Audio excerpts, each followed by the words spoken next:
You're listening to Fifth Dimension Radio.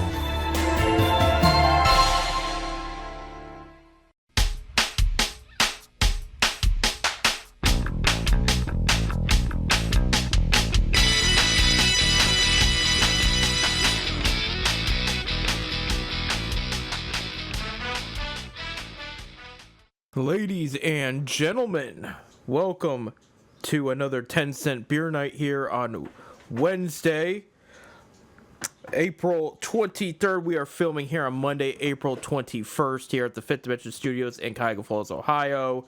And, of course, 10-cent beer night, the official sports show of Fifth Dimension every Wednesday, 7:30 to 8:30 p.m. Eastern Time. I am Seth, and I will be alone today. Bob is under the weather, unfortunately, which means you're going to hear me rant about everything going on this coming week because it's big. We got NBA playoffs.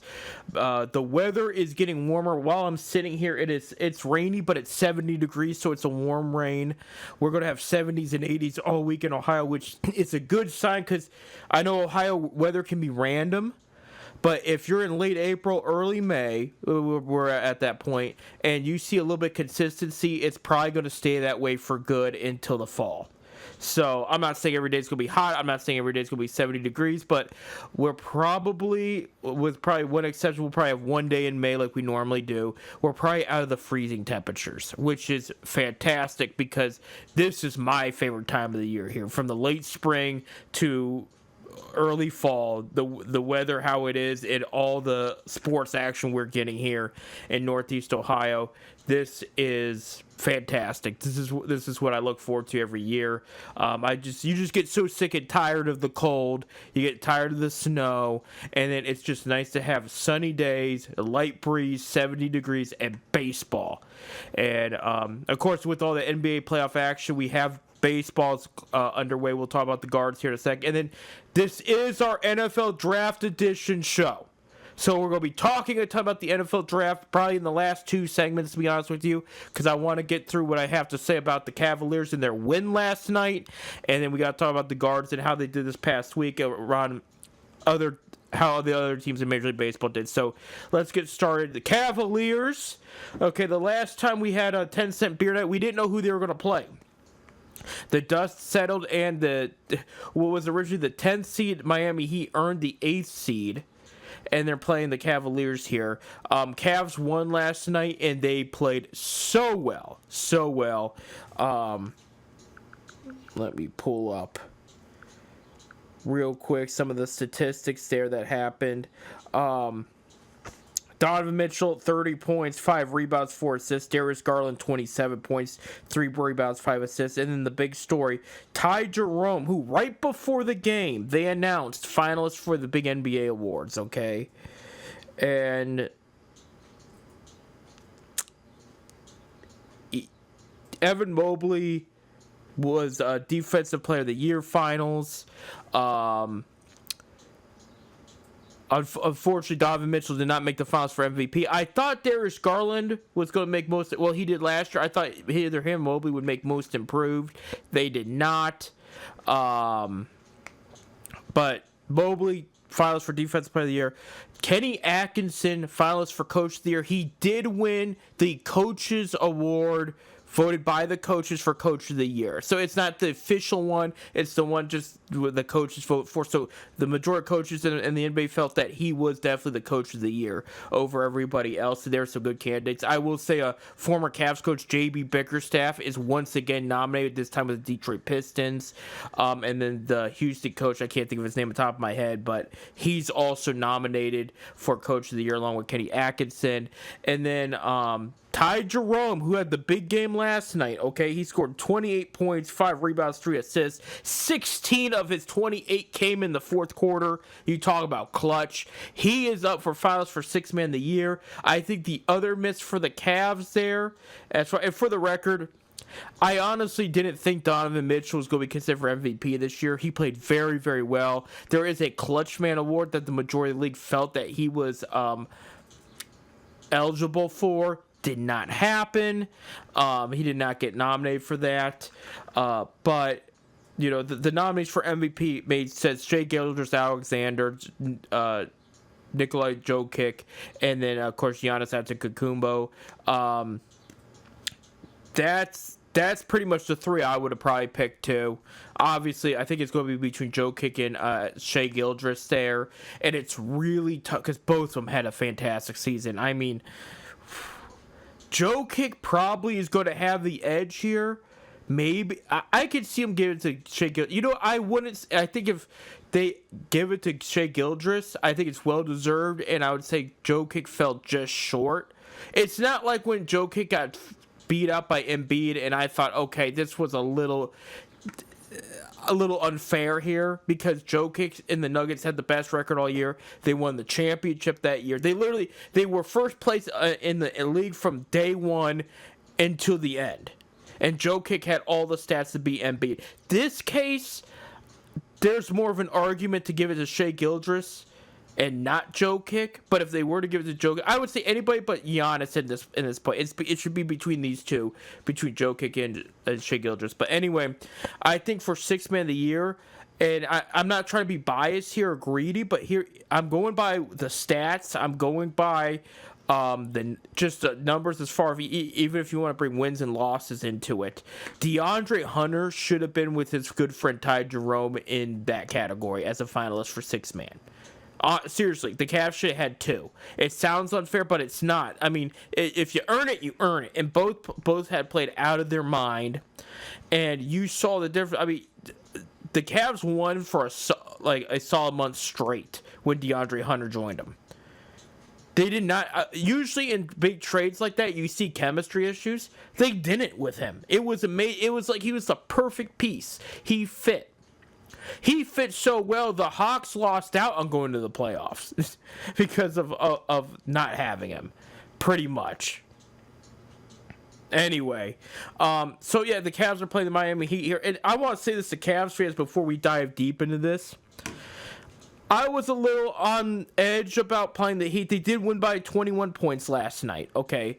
So, and Miami's going to bring it. Here's why. Miami's a very talented team. They're not a young team, but they're not an old team, too.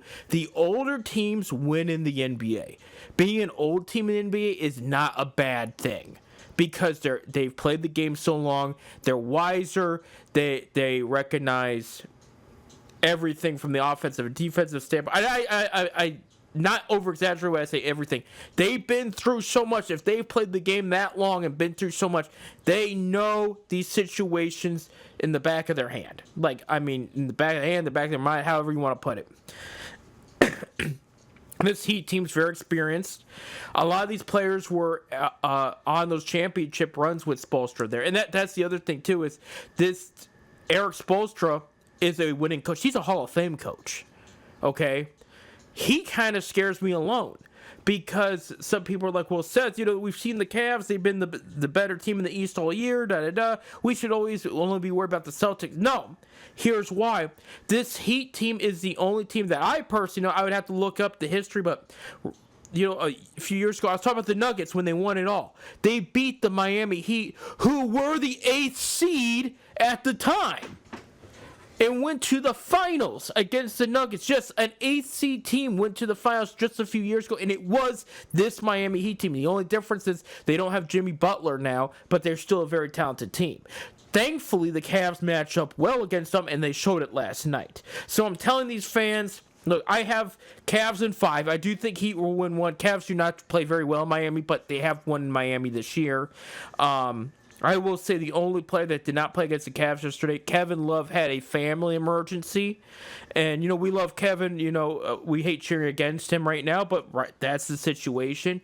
We are hoping the best for his family, though, because he did miss the game yesterday because the situation was so serious. So we wish him the best there. Of course, his family is pretty much our family in a way. We love everybody that loves Kevin Love here in Cavs Nation in Northeast Ohio. But I'm telling fans, do not overlook this Heat team. There's too much talent. What I do think is nice, we talk about the difference between what we've seen under J.B. Bickerstaff the past couple of years and what we're seeing under Kenny Atkinson now. There was automatic. I was listening to the game. I didn't get to watch it. There was automatic adjustments like that.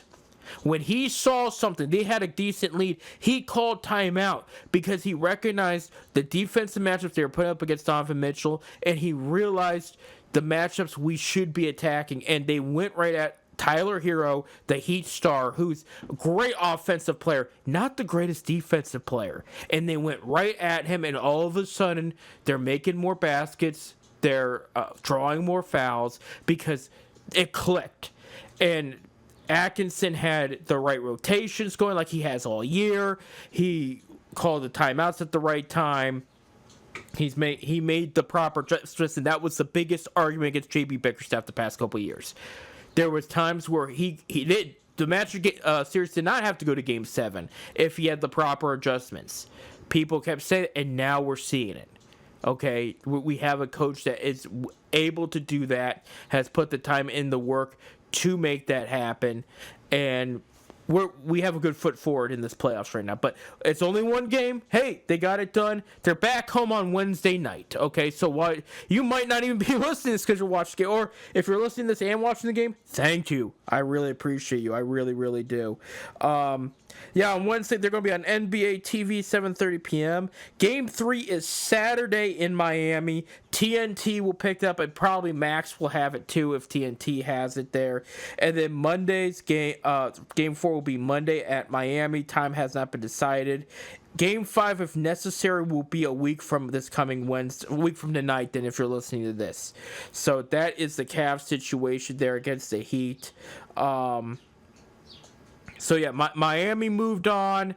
The 7th seed went to the Magic, who beat the Hawks there in the play-in, and then Hawks lost to the Heat. Atlanta's fuming right now. Atlanta worked hard to be in that conversation. They were the 8th seed, and they've or were they the they were the 8th seed. Because the Heat beat the Bulls, who were the 9th seed. Yeah, I forgot about the Bulls, too. Heat had to beat the Bulls to get there. Hawks were the 8th seed, okay? So they would have, in a normal year before this play-in stuff happened, they would have made the playoffs.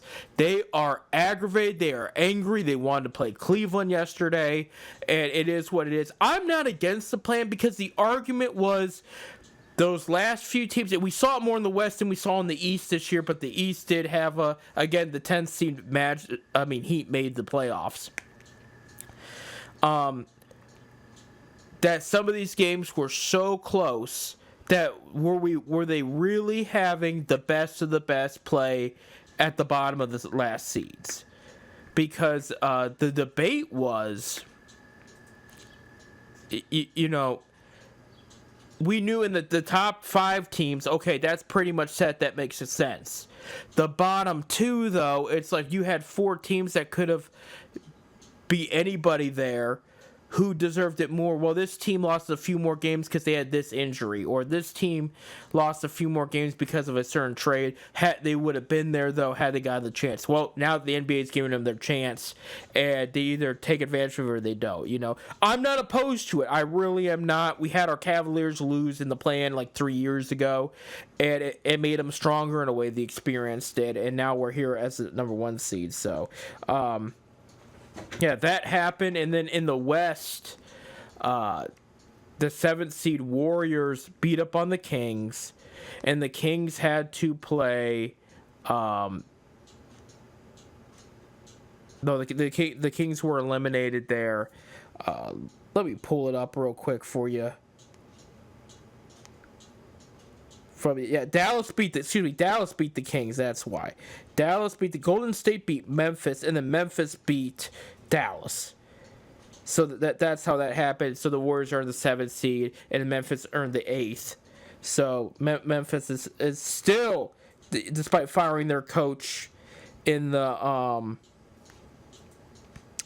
but before the playoffs, the Memphis Grizzlies season is still alive and well right now. So last Saturday, the Pacers beat the Bucks 117-98, so they're up 1-0 in the series. Again, while you're listening to this, you might even know about the series updates by now. But then just going by with what we know at this moment, Nuggets beat the Clippers 112-104. 110 in overtime. Knicks beat the Pistons 123 to 112. Timberwolves beat the Lakers 117 to 95. That was a beatdown for the Lakers there. And then Sunday, Thunder beat up the Grizzlies 131 to 80. So Grizzlies season's alive and well for now. Maybe not well, but yeah, they lost by 51. That one might be a sweep, folks. That one might be. Celtics beat the Magic 103 to 86. Well, I just talked to you about the Cavaliers. And then Warriors beat the Rockets 95 to 85. That series is going to be interesting because while the Warriors aren't what they used to be since the Jimmy Butler trade, and when Jimmy Butler is on the court with Steph Curry and the guys, they do play a lot better. Houston has been impressive, but Houston's also a very young team. I mean, younger than the Cavs are right now. You know, the Cavs are a little bit more seasoned, experienced at this point in time. The Rockets are where the Cavs were a couple years ago. Okay, so there's a lot of promise. There's a bright future ahead of them. So if they get knocked out this round, do not panic, Houston fans. But front office might panic because there's rumors Kevin Durant wants to go to Houston. They might trade for him, and if you do, Houston will slide. You're not going to improve. He's not going to take you to the championship. They shouldn't do it. They should leave things as is and try to get the right pieces to build along with it. Do not get Kevin Durant, and I know they're going to do it. We'll talk about it more in the summer and the offseason. You shouldn't do it. But Cavs, go Cavs. Oh, good stuff for the Cavs right now. Really happy with that first game. I just hope they keep the momentum and they build on it there. Guards had an interesting week last week. They did lose the series to the Orioles 2-1. They won the first game 6-3. Got blown out by Baltimore 1-9, and then Thursday lost 2-6. I think they gave up 2 grand slams in the series. They did sweep the Pirates though. They won the first one 10-7. They won Saturday 3-0 against Paul Skeens, and then they won in extras on Sunday. Emmanuel Clase blew his 4th save of the season already. Insane. It's just absolutely insane. He is human. He's the best closer in the game, but he is human, okay? But they did win. They beat the Pirates 5-4 there. This week for the Guards, Monday through Wednesday. So by the time you hear this, they're finishing up the series. They are playing the Yankees at home. The rematch of the ALCS. It's going to be a little rainy, but at least the temperature is going to be doable for the players out there. It's going to be temperate. It's going to be like 70, 75, 65, somewhere around that range for the week. Then Yankees arch rival the Boston Red Sox coming to town in Cleveland to play the Guards. ATV has picked up Friday's game.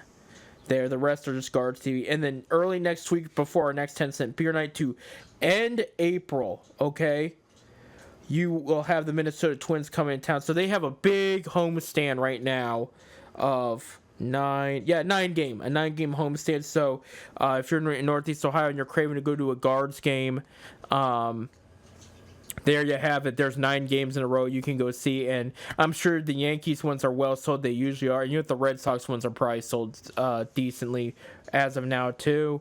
So we'll see. Best of luck to the Guardians. It's been a weird. They're 12-9. They're in second place. We'll talk about this. I'm running out of time for the first segment, but we'll talk about the standings here in a bit. When I come back, I got to take a break. When I come back, we'll talk about the standings in Major League Baseball real quick. And then we're talking the NFL draft. Browns have the 2nd overall pick. There are still more rumors about what they possibly could do here. I have my predictions. I have my preferences. We're going to talk about that and more. Stay tuned.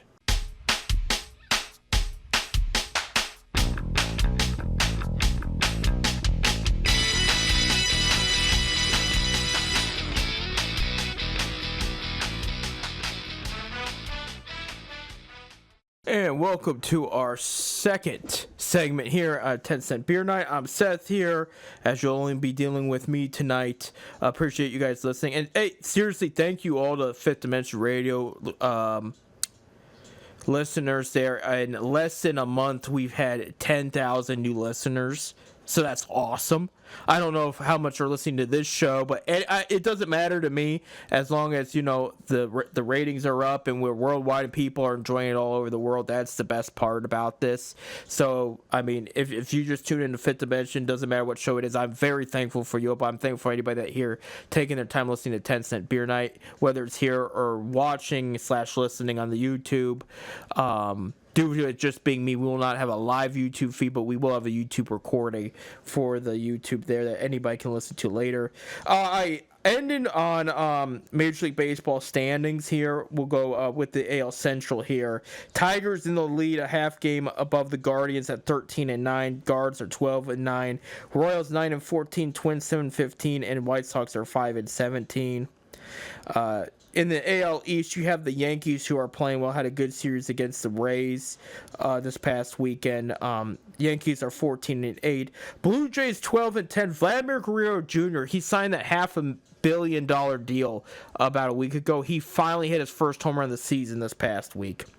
Red Sox are 13-11. Orioles 9-12. They beat up on the Guards, but then they got beat up back by Cincinnati. So I'm sure Bob was happy about that. And then Tampa Bay is 9-13. Anybody's game in the American League East. Nobody's really playing bad at this point. Even 9-13, 9-12. They're still close games on most of their losses there for teams under 500 right now. American League West, the Texas Rangers are 13-9. Seattle Mariners are 12-10. Anaheim Angels 11-10. We've joked about the Angels here on the show before, but I made a discovery over the weekend I didn't know. They were talking about teams. When was the last time in the Major League Baseball? When did they last had their 100-plus loss season? Okay, for Cleveland, it hasn't been since 91, which is impressive because we had some rough years down there in the rebuilding years in the early 2000s, in the early 2010s, but we never had a 100-loss season there, which was very fortunate. Angels are the only team, get this, that have never had a 100-loss season, even despite their struggles the past few years. They have never had. Serious kudos to them. Even the Yankees haven't had one since I think it was 1921. But the Angels have never had a 100-loss season. That says something there. Fourth place in the American League West is the Houston Astros. They had a rough week this past week. And then the Oakland A's at 10-12 in the American League West. We were talking about the A's playing in Sacramento at a AAA stadium. How awkward was it over the weekend for people that don't know? The Rays in the Tropicana field, the roof got ripped off during the hurricane this past early winter, late fall. So the last big hurricane of the season ripped the roof off, and they were unable to play there for the rest of this season. So they have to rent out the Yankees spring training field, which by the way is pretty massive for a spring training field. It's pretty much like a AA or AAA ballpark. They have to rent out the Yankees spring training ball field in Florida. Okay, so the Yankees came to town, the away team, on technically their spring training home turf to play the Rays. I mean, I'll give the Yankees all the credit for. Obviously, they're renting out. They're paying the Yankees in some way or form, but letting a division foe take over their ballpark. But man, that had to be weird. That had to wear your away uniform at a home field. You usually play in February and March, but you're the away team against your foe. And they're cheering against you, but it's basically a home game too. It's all kinds of weird atmosphere in that series there, and that's not going to be the only time this year they have to deal with that. So, National League East, the Mets are 15-7, had a great week this past week. Pitching has been solid for the Mets in the so far. 13-9 are the Phillies, hanging in there in third place. Miami Marlins 9-12. Okay, they might be under 500, but if you would have told me Marlins would have been in third place the first month of the season, I would have said by luck. No, they're actually playing decent. Nationals are 9-13, they're fourth. 8-13 are the Atlanta Braves as they're starting to play a little bit better. The bats are starting to heat up. The pitching so, but the bats are getting better with Ozzie Albies and Matt Olson and the guys there.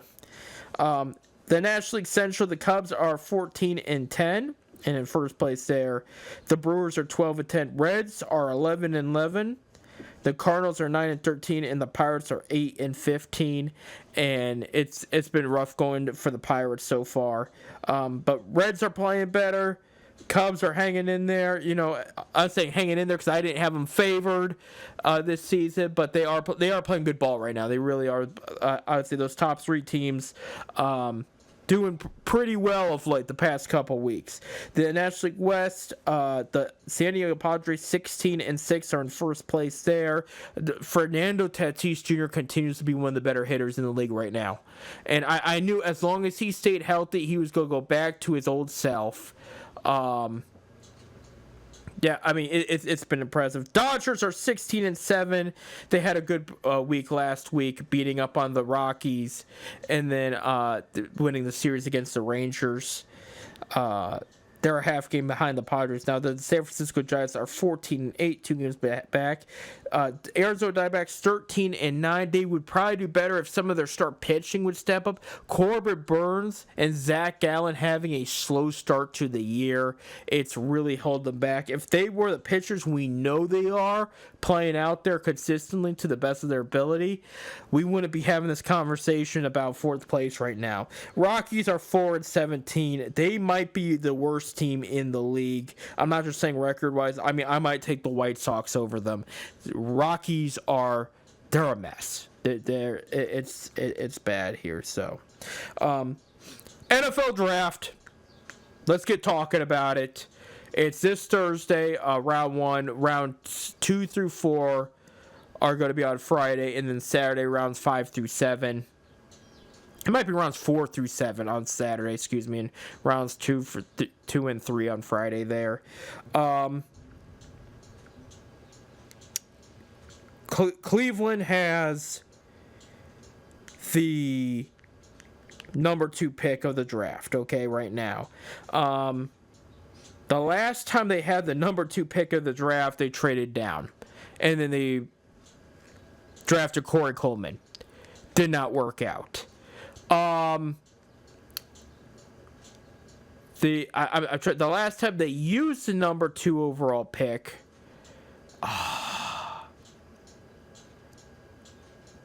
I can't. I'm trying to go by memory here, but they may. I think they had the 3 overall pick in 2000. I'm going by memory here, but long story short, there's a lot of good prospects with this pick. Okay. People talk about the quarterback situation because that needs long-term answered in Cleveland here. They did pick up Joe Flacco. They did trade for Kenny Pickett. They still have Deshaun Watson on the roster. They're not sure when he'll be ready to play. They are expected to take a quarterback in this draft, okay? Kevin Stefanski really likes this draft class. He said he's pushed the idea on Andrew Berry in the front office to draft more than one quarterback in the draft class, which in the past... That not necessarily for the Browns, because I don't think the Browns have ever done that, but in the past when teams in the NFL have done that, it's actually panned out. If they found more than one guy they liked, and the famous situation is the Redskins, and they were the Redskins at the time, years ago. It was when I was in high school, so I'm going by memory here. I think it was the 2006 draft, the one with Andrew Luck. Okay, they trade up for the 2nd overall pick to pick Robert Griffith III from Baylor. Okay, and in the 4th round, they also drafted a name, and you'll know this one if you follow football. Kirk Cousins out of Michigan State in the 4th round. And that was a big deal because they said, well, they trade up for the 2nd overall pick. They pick this quarterback who their soul is the franchise. Then they go out and they draft another quarterback. This is kind of weird. It ended up being the best move they could make because the Redskins go in that season. Robert Griffith Jr. tears it up. I mean, he plays out of his mind. He won NFC Offensive Rookie of the Year. Okay, he played very well. He goes in the playoffs and he gets hurt. Okay, and I mean he gets banged up. He's out for next year too. He's banged up that bad. So they're going to start Kirk Cousins because they're like, well, we're not going to have RG3 ready, so we're going to go to our next best thing. We believe in Kirk, and We're going to put him out there. Cousins tears it up and becomes the starter long term. They do try to plug Griffith back out there. Does not do well. He was never the same again after an injury. It stinks because he seems like a really good guy. We had him here in Cleveland. He always had a good attitude. He was a very smart guy. He knew football. But after that injury, he never was the same. He was explosive before that injury. And he just wasn't saying. But the Redskins saved themselves by drafting Kirk Cousins. Now, so you're the Browns, okay? The first overall pick is expected to be Cam Ward, the quarterback out of Miami, Florida, okay? The Hurricane. And he'll go to the Tennessee Titans unless things change, unless something crazy happens. That is expected to be the move. Tennessee, they had multiple visit. They went to his pro day. They went to his private workout. After Cam Ward's private workout, they canceled all their private workouts with other quarterbacks, and that was the sign. We are taking this guy with the first overall pick. They could announce it right. I don't know why they haven't announced it right now. It's plain as day obvious that is who they're picking, okay? Unless they're working an angle that we don't know about, all right? So then the Browns go to number 2. So who is it going to be? And is it going to be a quarterback? And here's where I have an issue is this quarterback class is weird. And some people might think that that was a weak term for it, but no, it is strange, okay? There is quality here. There is potential to have a long-term starting quarterback with the right guy here.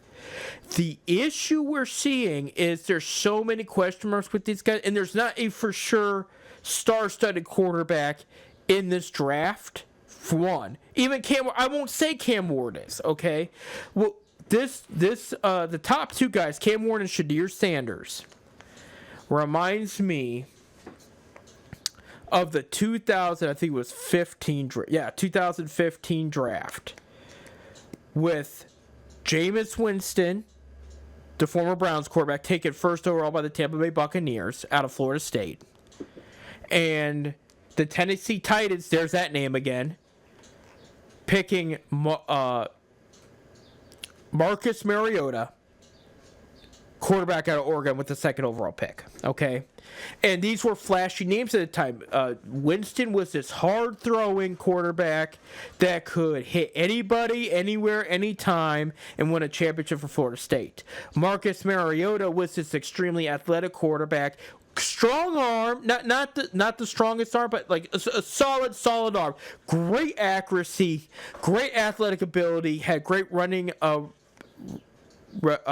game, and plenty of athleticism to break tackles around the pocket and whatnot. So in the college ranks, these were 2 stud quarterbacks. Okay, long story short, they ended up being bad picks, and that was your 1 and 2. And some people were like, Jameis, that's the no-brainer. Buccaneers need a quarterback. This guy won the championship. He's your perfect pocket passer.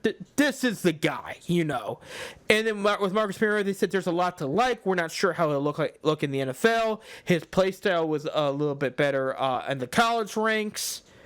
And at the end of the day, they both became solid backup quarterbacks. Jameis's best year, he threw for like 36 touchdowns, but he also threw for 31 interceptions. Okay, Marcus Mariota had a couple years where he won a decent amount of games, but then he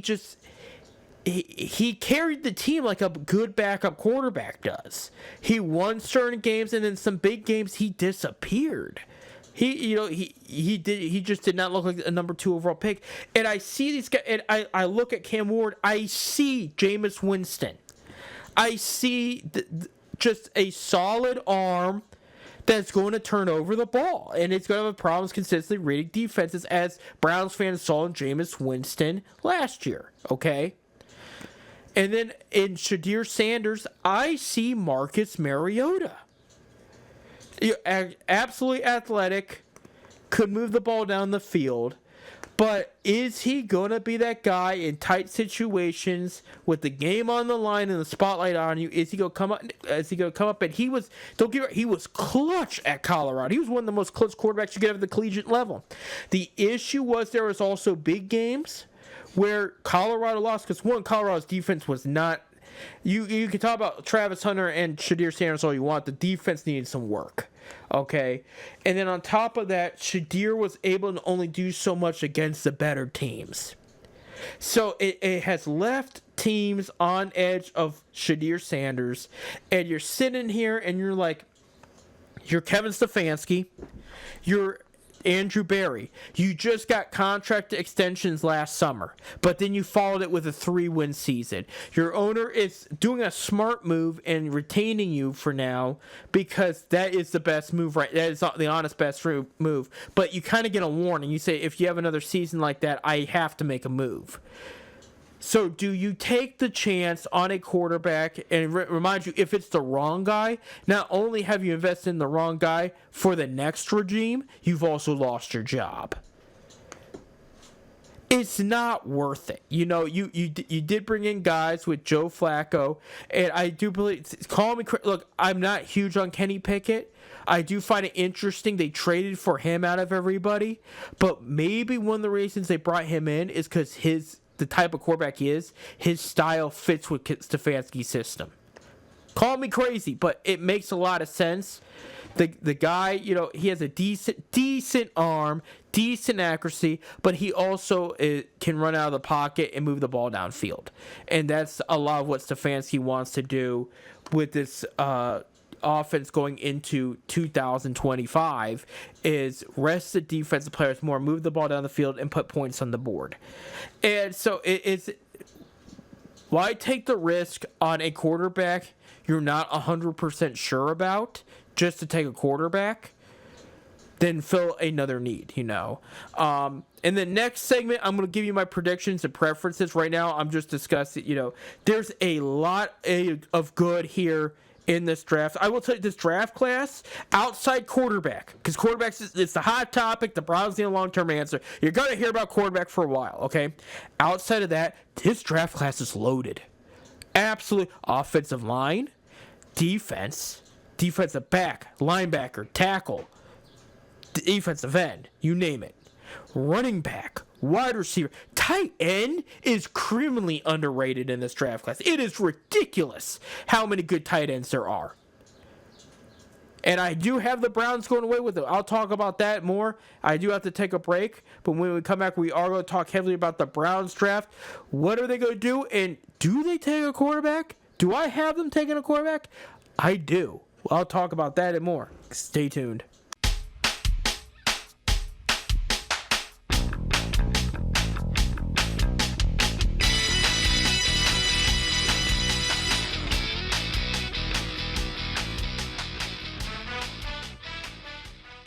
And welcome to our last segment here of 10 Cent Beer Night here on FifthDimensionRadio.com. And our last one in... Is that our last one in April? No, we got one more in April. I'm jumping the gun here. I keep thinking this week's the last week in April, and it's not. I'm looking forward to the summers, what's going on. But it can't be the last week of April because we have the NFL draft this week. It starts on April 24th. And I was talking about the Browns quarterback situation and picks. When I do a mock every year, and by the time you hear this, I'll have it out on the 10 Cent Beer Night page. I'm going to get done with it tonight. I'm almost done with it. I wanted it out today. Didn't quite run out of time because I got really deep into it, but I love doing this mock every year. And it's called the Predictions and Preferences Browns 4-round mock draft. And I do 4 rounds because that's the meaty part of the draft. There, you have your first round, the hype picks, but the second through 4th rounds, it's how the majority of good teams build on their build their teams. It's hitting on the 2nd through 4th rounds. It's statistically proven. If you can hit great on day 3 rounds, that's even better. But the 2nd, 3rd, and 4th rounds, that is what makes contenders and champions, you know. And so that's why I do 4 rounds. I don't do the whole draft. And I do some bonus prediction picks and everything. We'll get to that in a second. So, second pick overall, Cleveland Browns. Who do I think they're going to have and who would I like? Well, I'm going to start with what I think they're going to do. And I've debated this for weeks. I've played it out in my head. I've heard the rumors. You don't know until the pick is called, because everybody is so good in the NFL. Unless there's an obvious need. Like, for example, when they selected Jedrick Wills in 2020, we saw that coming. They were very fond of Jedrick, who, by the way, I do think will re-sign after the draft. They're talking about, rumor has it, Nick Chubb, Elijah Moore, and Nick Jedrick Wills will re-sign to deals after the draft. It's like pretty much a done deal. No, none of those players have been talking to anybody else in free agency, which I would at least give me Nick Chubb back. Please don't let him go anywhere else. Please. There's still enough in the tank. But back before they took Jedrick, it was pretty obvious if he falls on their lap, that's who they were going to take. So sometimes you can tell, sometimes you can't. My prediction for the Browns for the second overall pick is Abdul Carter, defensive end from Penn State. Okay, and the reason being is there's a lot of great talent they could take with this pick.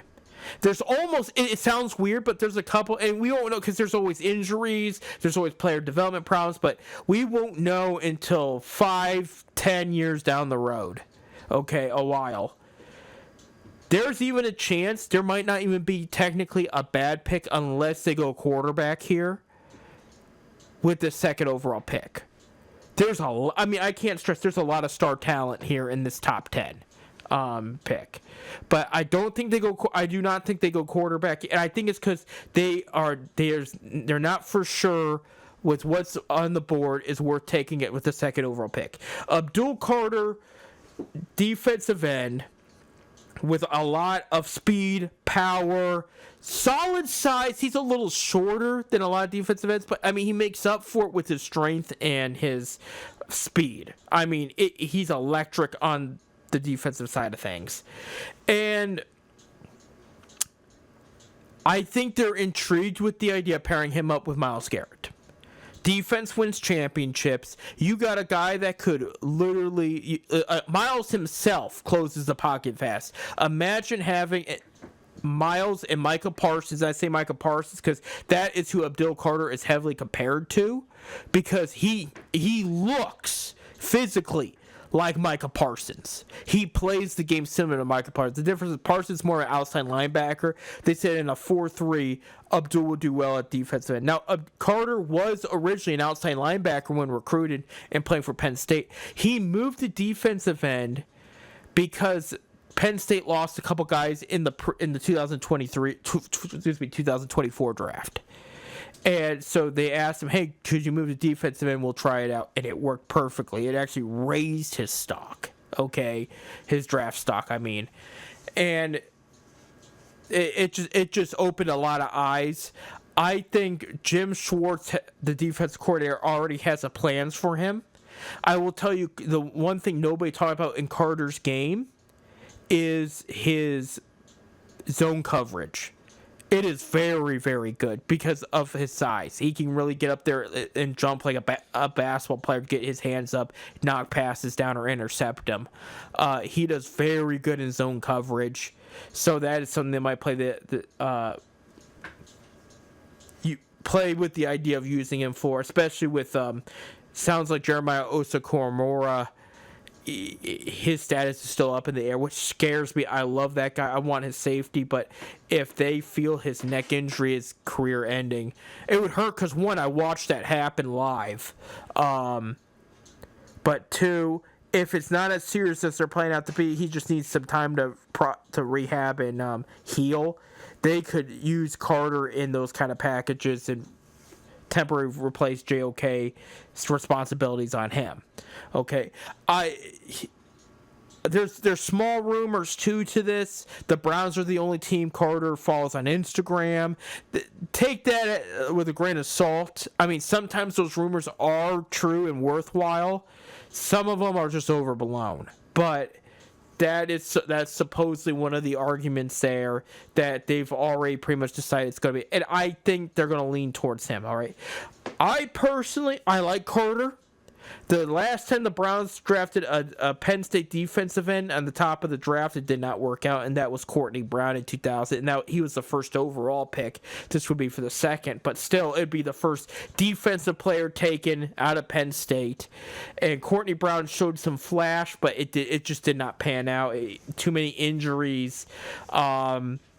Started to slow down too on the line. It was not worth the first overall pick at the end of the day, and it was kind of sad. I like him. I gotta go Travis Hunter here from Colorado. Heisman winner, wide receiver, cornerback. He's just the best player in this draft. This is an electric kid. I use that term, I know, with Carter too, but this guy, going to catch the football, going to defend against the football. He watches 8 hours of film a day, 7 to 8 hours of film a day. Okay, he breathes football. This is what makes a football player a pro football player. It's not just their skill is good.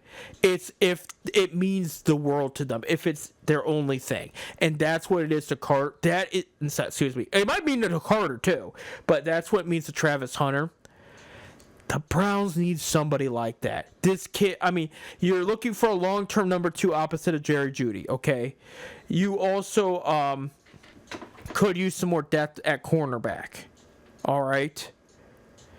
It makes too much sense. The guy will play both, by the way, in the pro level. He said, do not, keep him one-dimensional in his pro game. He wants to play both sides of the ball, okay? I always look back, for example, when people say what's the difference between a football player and a person that plays football. I think of Josh Gordon. And people that remember Josh Gordon for Cleveland Browns, he had Hall of Fame talent. No, dead serious. He had a Hall of Fame skill set and body. But mentally, he wasn't giving up drugs. He wasn't giving up alcohol. And he was really into fashion. Yeah, believe it or not, men's fashion was his thing. Football was what paid the bills, he said. Men's fashion was his passion. And it rhymed, and he did say it like that. And it showed why he never turned out to be the football player he could have been. If football was number one priority in his life and he put drugs and alcohol down, we could be talking about him alongside Joe Thomas and Canton. He had bad quarterbacks and made them look like star quarterbacks. Okay? But he wasn't a football player. He was just a guy that played football. Travis Hunter is a football player. You give Joe Flacco and the defense one of the biggest weapons you will ever give him if you draft him. If I'm the Tennessee Titans, I take Travis Hunter over that quarterback. I give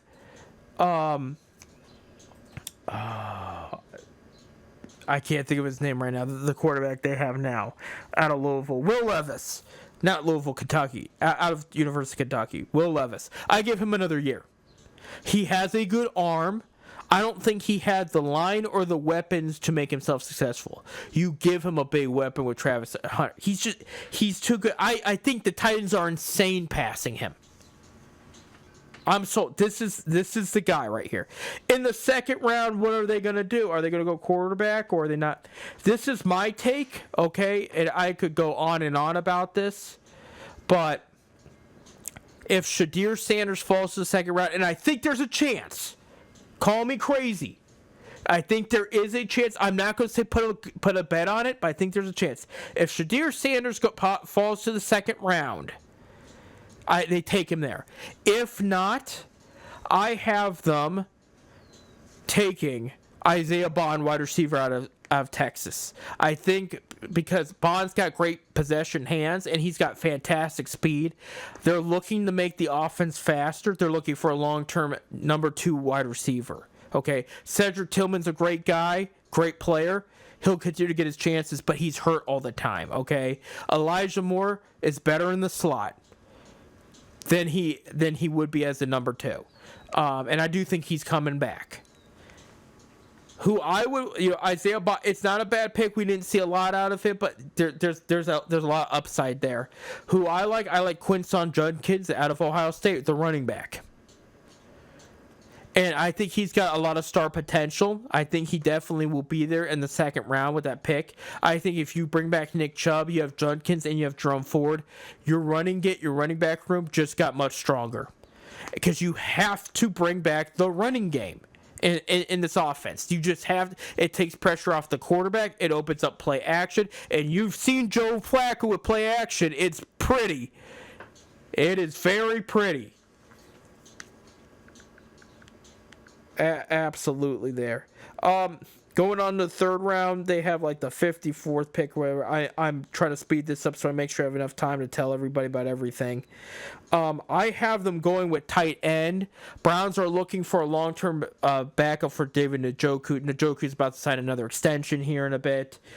They've looked heavily at tight end. I told you this tight end class is ridiculous. And I was hoping Bob would be here for this one because he's going to like this one. Harold Fannin Jr., Bowling Green, a Mac kid is what I'm going with.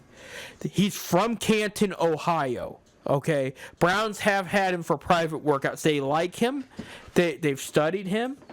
The guy is about 6'3". He led all tight ends in receiving. He set the record, like over 1,500 yards of receiving in like 17 touchdowns.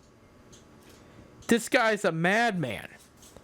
The issue, though, too, is he doesn't block very well, and part of it is he played in the MAC. Had he been to Ohio State or a bigger school, this guy's a first-round pick. They've compared to Juwan Johnson there. Let me see here. 10 receiving touchdowns, not 15, excuse me. They like him a lot. And that's why I think they're going to pick him. Who do I like here? Is I think they need a long-term safety to go with Grant Delpit. They didn't really sign anybody in the offseason, so there's a hole there at strong safety there.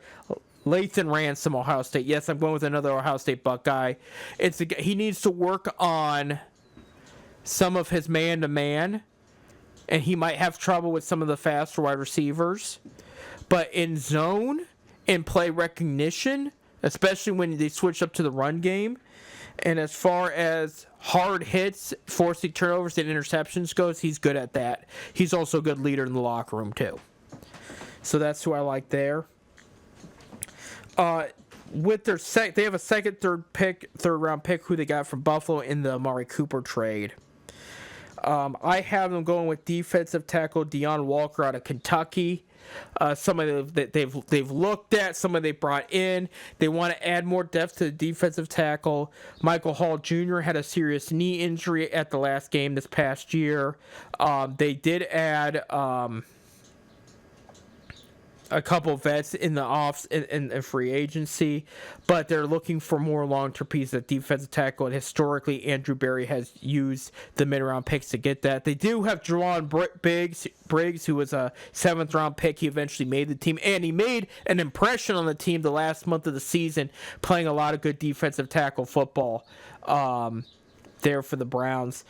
What I like about Deon Walker, they brought him in, too, and analyzed him. 6'7", he's big frame, takes up a lot of space. He's not the most athletic defensive lineman, but he's got good speed for his size and good length.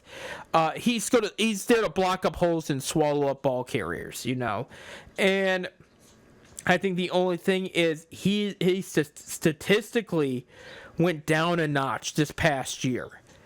After having a great sophomore year, he probably would have done better going for a senior year, improving his stats, and his stock would have raised a bit.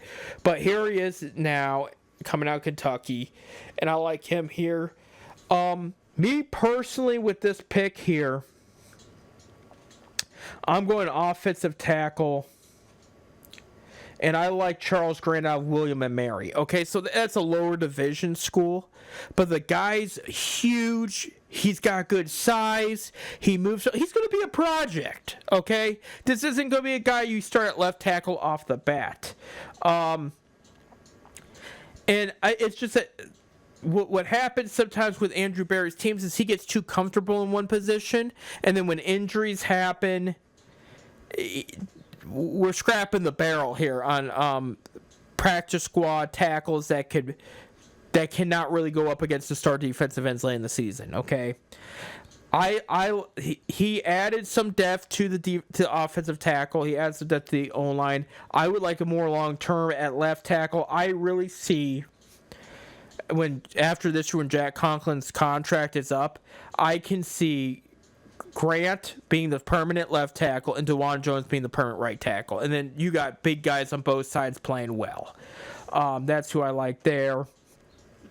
I'm running out of time, so I'm just going to fast forward here. We're not going to talk about the fourth row. What about quarterback? Who do I think they're going to take, and who do I like?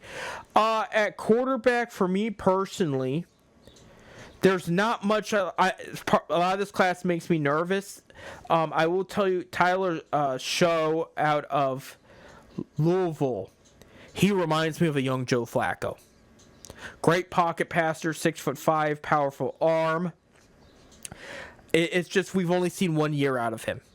He was hurt or he was a backup the rest of his collegiate career. We only saw one good starting year out of him, so there's a lot of question marks there. Another guy I like for the later rounds, and I wouldn't dub him a franchise by any means, but I like Brady Cook out of Missouri. He beat Ohio State in that bowl game a couple years ago. He reminds me of Derek Carr with wheels. The guy can run like a maniac. He runs like some of your better running backs do. And he actually got hurt overdoing it, scrambling out of the pocket, taking hits.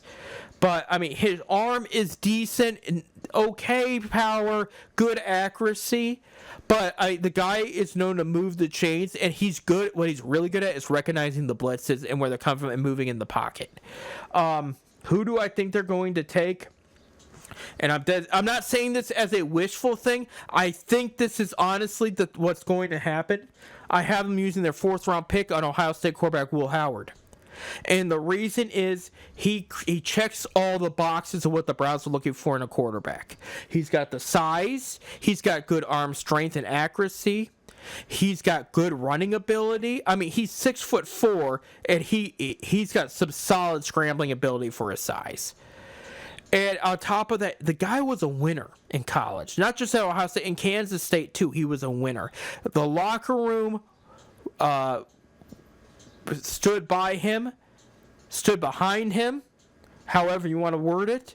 They appreciated his leadership, and they thought the world of him. They really did. And it's just everything what the Browns looking for the quarterback. And again, as I discussed with Bob about a week or two ago, he was asked, where do you want to fall in this draft? And he goes, I just hope it's Cleveland.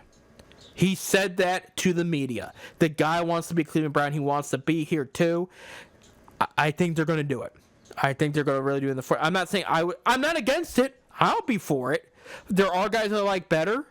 But I think that's what the Browns are aiming for, and they're going to check off other boxes with their other picks until they can pick him at the 4th round there. I got to get going, guys. Thank you guys for listening. I really appreciate it. Next week, I don't think we're going to have Bob. No, it's the week after we go to South Carolina, so I think we might have Bob again. But Bob or not, I will be here. We'll talk about where the Cavs are at the playoffs. Hopefully, they'll be on the verge of sweeping the Heat or beating the Heat, eliminating the Heat in some way. We'll talk about where the guards are, and we'll talk about the recap of the NFL draft. This and more on our last show in April next week. Until then, you guys take care. And in the name of the playoffs, go Cavs. In the name of the NFL draft, because we need this draft to go good in order for the team to improve, go Browns. I will be back next week here on FifthDimensionRadio.com. You guys have a safe week.